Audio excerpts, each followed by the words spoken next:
आज मैं आपको ऐसे अद्भुत बाबा से मिलाने जाऊंगा ना यार, जिनकी नॉलेज देख करके दोस्तों आप सिर्फ यही कहोगे नहीं, मैं गाली नहीं दे सकता। बुद्ध भगवान को भी पढ़ा है। भगवान ना बोलूं? बोलिए ना भगवान, तो बोलिए। हम तो भगवान कहते हैं उन्हें। आप तो अभी भगवान को नहीं मानते। हम ईश्वर को नहीं मानते।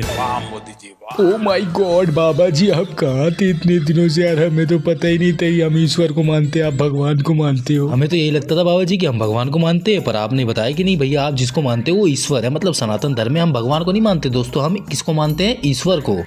पर हमारे ज्ञानी बाबा जी ने बताया कि बेटा हम जिसको मानते हैं वो भगवान है, समझ रहे हो ना? आप नहीं मानते भगवानों को। देखो दोस्तों, इंसान जिसमें भी अपनी आस्था रखता है हम उसकी रिस्पेक्ट करते हैं, लेकिन इतने बुद्धिमान टकले वाले बाबा जी है ना दोस्तों, जो इनकी मैं रिस्पेक्ट इसलिए नहीं कर रहा कि इन्होंने कहा था कि सनातन धर्म ने आपको दिया क्या। ज्वाइन अगर मैं करूं तो मैं क्यों जाऊं? मतलब मेरे दिमाग में अगर ये क्यों क्लिक हो जब मुझे सब कुछ यहाँ मिल रहा है। आपको सब कुछ में क्या मिल रहा है पहले मुझे बताइए। ये बाबा जी तो वही वाली बकचोदी कर रहे हैं दोस्तों कि एक बंदे ने कहा था कि भैया ये सरकार भाई बहुत काम कर रही है, तो एक बंदे ने कहा कि क्या काम किया आप गिनवा करके बताइए, तो उसने कहा कि आप क्या काम नहीं किया ये बताओ ना।